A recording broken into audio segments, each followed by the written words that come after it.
téléspectateurs de VN News TV, bonjour. Merci pour votre fidélité à notre programme. Le grand question d'actualité reçoit aujourd'hui M. Pascal Affi N'Guessan, député à l'Assemblée nationale de Côte d'Ivoire, ancien Premier ministre de la République de Côte d'Ivoire et aujourd'hui président du FPI. Bonjour Monsieur le Premier ministre. Bonjour. Ou alors Monsieur le Président, Monsieur le Premier ministre. Comme vous voulez. Comment est-ce qu'on peut vous définir? Mais ça dépend. Mes administrés m'appellent Monsieur le député, les militants du Front populaire ivoirien président, et puis les anciens collaborateurs, Monsieur le Premier ministre. Nous allons échanger avec vous, Monsieur le Premier ministre, sur l'actualité nationale et internationale, mais aussi et surtout sur la crise que connaît votre parti politique, le FPI. Le 5e sommet de l'UE à l'UE qui vient de se tenir à Abidjan, pour vous qui avez été Premier ministre, qu'est-ce que cela peut apporter à un pays? Surtout qu'il reçoit pratiquement plus de 83 chefs d'État. C'est plus une manifestation à caractère diplomatique pour le parti au pouvoir de montrer qu'il a une audience sur la scène internationale, qu'il peut rassurer un certain nombre de pays, tous ces pays qui ont été invités. Mais c'est aussi, je pense, un témoignage de l'intérêt que les pays membres de l'Union européenne et les pays africains accordent à la Côte d'Ivoire. La Côte d'Ivoire, pour ce qu'elle est un élément important de la géopolitique sous-régionale, aussi bien du point de vue de l'économie. C'est un grand pays, c'est le poumon de l'économie sous-régionale, mais aussi du point de vue de la sécurité internationale.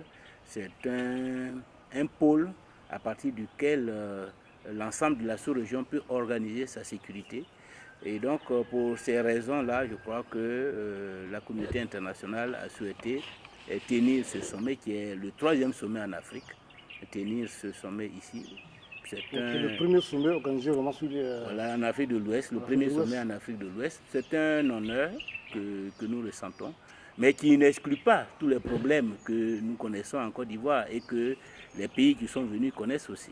Selon vous, Monsieur le Premier ministre, comment va la Côte d'Ivoire? Je pense que la Côte d'Ivoire est un malade, un grand malade. Politiquement, socialement. Oui, c'est un grand malade qui en apparence se porte bien. Vous savez, il y a des maladies qui ne se reflètent pas dans, je dirais, dans la morphologie du malade, dans la présentation physique du malade. Donc, à première vue, lorsque vous circulez, surtout quand il n'y a pas d'embouteillage, vous pouvez avoir le sentiment à travers les rues, à travers les hommes qui circulent, que la Côte d'Ivoire se porte bien. Mais en réalité, aussi bien au plan politique, économique que social, le pays se porte très mal, le pays est malade. Le pays n'est pas sorti de la crise post-électorale de 2010-2011 en termes de division, en termes de fracture sociale, en termes de réconciliation nationale, en termes de justice indépendante. Aujourd'hui, toutes les institutions sont affectées par la crise de 2010-2011. On ne peut pas bâtir une justice indépendante parce que la justice aujourd'hui est un moyen, un instrument pour poursuivre la guerre de 2010-2011 contre l'opposition politique.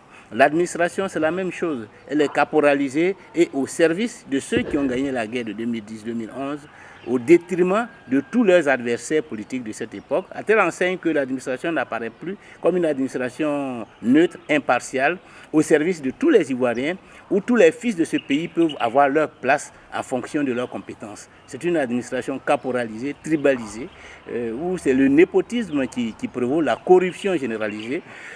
Du point de vue de l'armée, qui est aussi une institution fondamentale dans un pays, puisqu'elle est chargée quand même de défendre l'intégrité du territoire, c'est la même chose. On a une armée des vainqueurs qui n'est pas une armée à proprement parler, puisque une armée obéit à un certain nombre de règles, de principes, et l'armée est au service de la République, alors que là, nous avons une juxtaposition d'anciens combattants de la rébellion et d'anciens loyalistes des forces armées nationales de Côte d'Ivoire qui ne font pas un tout, qui ne sont pas en symbiose, et où les anciens éléments des forces armées nationales de Côte d'Ivoire sont marginalisés, sont désarmés, sont relégués au second rang, alors que ce sont ceux qui ont gagné la guerre, donc les anciens rebelles, qui occupent tous les postes de commandement, parfois sans en avoir les capacités, les qualités. Et cela fait qu'en définitive, à travers les mutineries que nous avons vécues en début d'année, on s'est rendu compte que ce n'est pas une armée républicaine, mais je dirais un conglomérat de mercenaires au service de leurs intérêts personnels. Donc tout ceci mis ensemble fait que la Côte d'Ivoire est toujours en crise. Et même si en apparence elle semble se porter bien, mais les perspectives sont incertaines. On ne sait pas dans les mois à venir, surtout dans la perspective de l'élection de 2020, comment les choses vont évoluer, surtout qu'au sein de l'appareil politique au pouvoir, au sein de la coalition du RHDP, il y a de grosses divisions entre les différents prétendants à la succession d'Alassane Ouattara en 2020, et tout cela constitue donc une vraie bombe à retardement. Face à ce tableau effrayant que vous décrivez, qu'est-ce qui explique vraiment l'indifférence de l'opposition? Non, on ne peut pas dire que l'opposition est indifférente dans la mesure où je vous décris la situation. Ça veut dire que il n'y a pas d'action forte, il n'y a pas de... Non, l'opposition s'organise. L'opposition s'organise d'abord pour jouer son rôle d'opposition. Nous sommes au Front populaire ivoirien, nous sommes à l'Assemblée nationale. Donc nous participons au débat parlementaire, nous faisons connaître notre opinion sur les différentes propositions ou projets de texte qui sont soumis. Et nous faisons des déclarations sur la situation nationale. À l'occasion de ce sommet, nous avons eu à faire 2 grandes déclarations pour donner notre opinion. Nous avons participé au dialogue politique, mais le dialogue n'est plus à l'ordre du jour. Quand la situation s'est avérée insupportable, nous avons organisé ce que nous avons appelé la marche de la colère en juin 2017. Aujourd'hui, nous nous préparons, nous nous réorganisons sur le terrain. Nous construisons notre unité pour préparer les futures batailles. Je pense sincèrement que ce sont ces actions, ces simples déclarations-là qui vont faire changer quelque chose. Non, les élections... Ces actions déclarent sans véritable éclat, en fait. Non, les élections, un parti politique dans un pays qui se veut démocratique, qui ne veut pas faire des changements par la violence et par des coups d'État, la seule opportunité pour un parti et pour un peuple, ce sont les élections. C'est à l'occasion des élections qu'on change de gouvernement. Donc il faut préparer ces échéances. Entre les élections, on use de son droit d'opposition pour faire connaître à l'opinion les dérapages de ceux qui sont au pouvoir, les insuffisances de ceux qui sont au pouvoir, et pour prouver à l'opinion que soi-même on a des solutions aux problèmes qui se posent. Mais ce sont les élections que vous attendez, élections municipales pour prendre des postes dans les régions, législatives pour avoir des gens qui vont vous représenter au Parlement et défendre vos positions au Parlement, et présidentielle pour l'alternance et afin de mettre en œuvre votre politique. Mais en dehors de cela, ce que vous pouvez faire, c'est manifester votre désapprobation, et quand vous le faites, il appartient au pouvoir d'en tenir compte ou de ne pas en tenir compte. Et ça, c'est valable dans tous les pays démocratiques. En France, vous avez vécu la situation sur le mariage pour tous, le mariage gay. Il y a eu beaucoup de manifestations, mais le pouvoir a entendu le peuple, mais est resté droit dans ses bottes parce que pour eux, c'était important de faire cette loi. Ils l'ont faite. C'est comme ça dans tous les pays démocratiques. L'opposition s'oppose et le gouvernement décide. Monsieur le Premier ministre, nous allons arriver en tout cas à l'actualité sur votre parti politique, le FPI. Je voudrais tout d'abord savoir votre sentiment après la récente libération de prison de Poix-Justin. Mais c'est une très bonne chose. Nous nous battons pour que tous les prisonniers politiques sortent.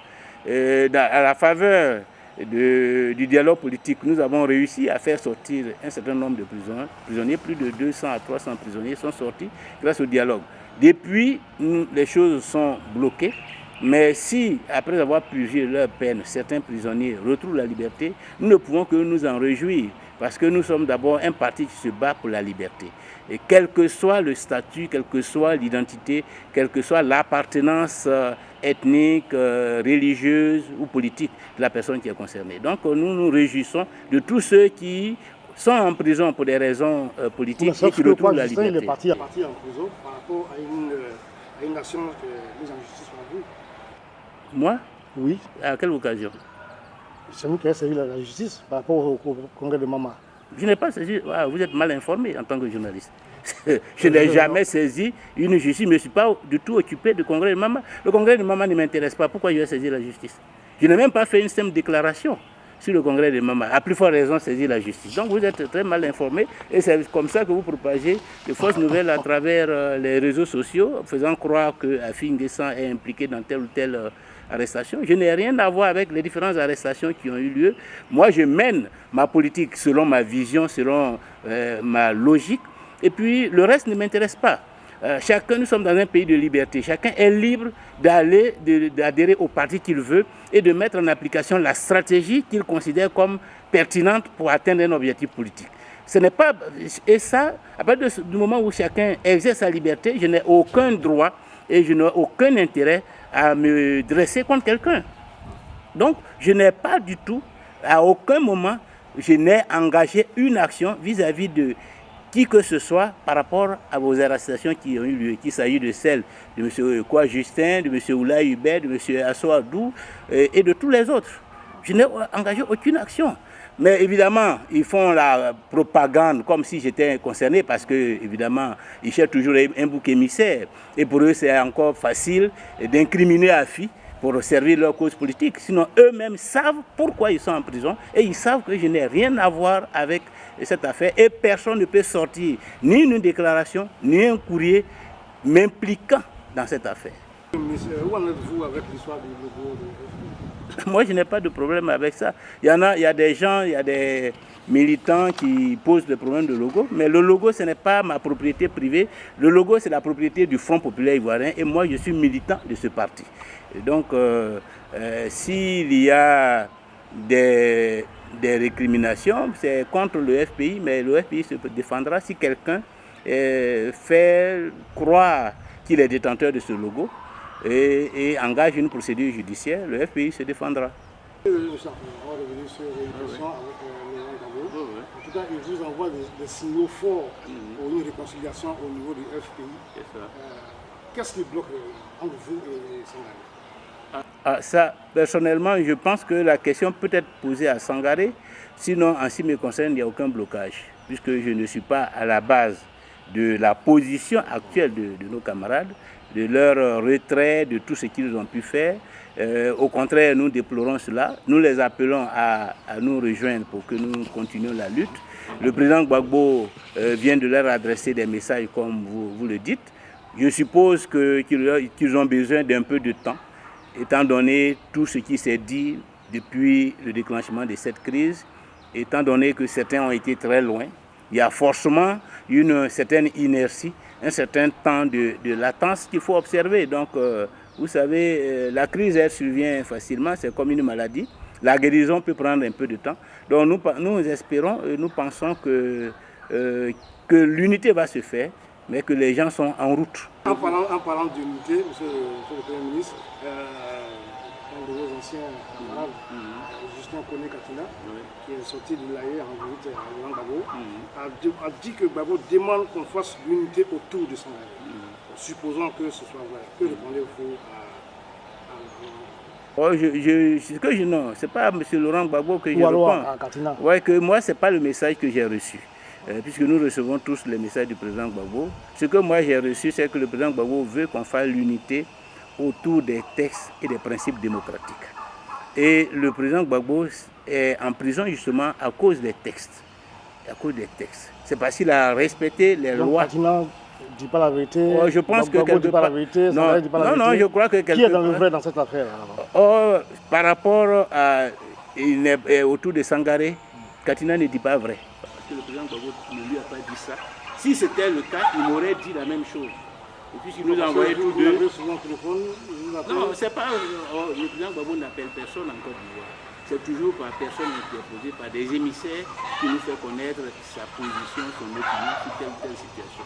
Et les émissaires qui nous ont envoyés par rapport, par exemple, à la tenue de notre congrès, pour lequel il nous a demandé le report afin qu'on puisse trouver une solution à la division interne. Ce message-là, ce n'était pas de dire n'allez pas au congrès, rassemblez-vous autour de Sangaré. Le message était n'allez pas au congrès, il faut que vous alliez ensemble, il faut que vous vous mettiez ensemble. Et ce que nous avons appris, c'est que ensemble, là, c'est autour des textes et des principes démocratiques. Et ça ne peut pas être autrement pour un parti comme le Front populaire ivoirien, qui n'est pas organisé autour des individus, mais autour d'un texte, des statuts et des règlements intérieurs. C'est ça qui doit guider tout le monde. Comme au niveau d'un État, quand il s'agit de régler une crise, on se réfère à la Constitution et aux lois de la République.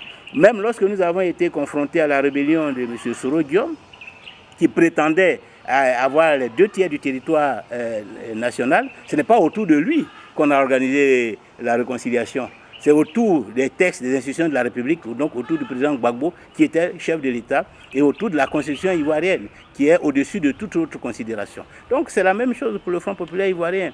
Si on veut vraiment sortir d'un certain nombre de subjectivisme et véritablement construire un vrai parti, un parti fort, un parti solide, un parti qui peut enseigner les autres. Or, là, s'organiser autour d'un individu, pour quelle raison? Ce n'est pas une façon d'enseigner les autres. Justement, pour vous emboîter, est-ce que vous êtes prêt vraiment, quelle que soit la façon, à rejoindre Abou-Daman Sangaré pour l'unité de votre parti? Mais moi, je suis prêt, je l'attends. Je suis président du parti. Il vient, on va au congrès, selon la formule qu'on aura trouvée. Si des gens sont candidats, et ça, je leur ai dit depuis 2014, fin 2014, début 2015, allons-y au congrès, que les militants se prononcent. Celui qui a des ambitions, qui se présente, on va au congrès, s'il est élu, nous nous rassemblons tous autour de lui pour continuer la lutte. C'est comme ça que nous avons commencé. Et nous disons toujours que le FPI est le parti des élections, est l'enfant des élections. Donc, à notre sein, on ne peut pas ignorer les textes du parti, ignorer le congrès du parti et vouloir imposer un individu à la tête du parti.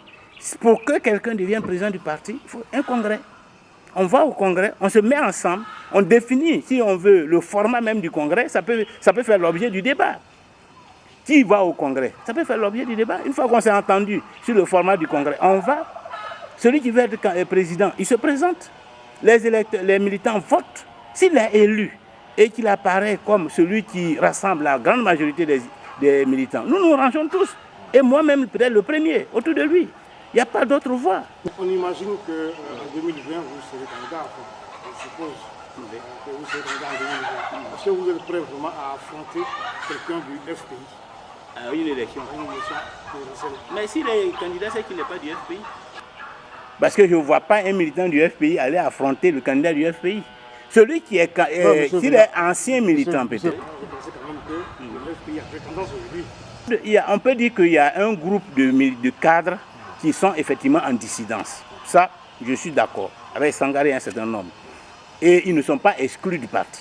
Donc, on peut considérer que... Mais c'est pour des raisons tactiques, parce que nous sommes toujours dans l'attente de la réconciliation, que des décisions ne sont pas prises contre eux. Sinon, ils ont causé un grand tort au Front populaire ivoirien, à travers tous les actes qu'ils ont posés depuis 2014-2015. Quand ils appellent les gens à boycotter les candidats du Front populaire ivoirien, qu'ils vont même faire campagne avec nos adversaires du RHDP contre notre candidat, tout ce qu'ils font dans la presse pour nuire à l'image du parti, qui font qu'aujourd'hui, nous avons de réelles difficultés pour avancer. Ils n'ont pas rendu service au parti. Mais nous sommes toujours favorables à l'unité parce que nous pensons que les erreurs sont humaines et qu'il faut privilégier le rassemblement, l'unité, au détriment d'autres considérations. Donc c'est pour cela que nous sommes toujours ouverts et que nous attendons.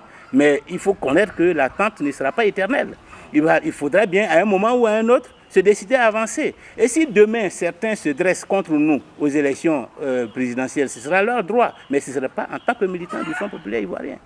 En politique, il ne faut pas rester dans les sentiments, dans les enfantillages. On fait la politique, vous savez bien qu'à cause de la politique, il y a beaucoup d'Ivoiriens qui ont perdu la vie, qui ont perdu des biens. Donc nous devons faire preuve de responsabilité et de maturité. Et donc, celui qui décide d'aller être candidat, c'est tout à fait logique, c'est son droit. Mais il ne peut pas dire qu'il le fait au nom d'un quelconque militantisme au FPI.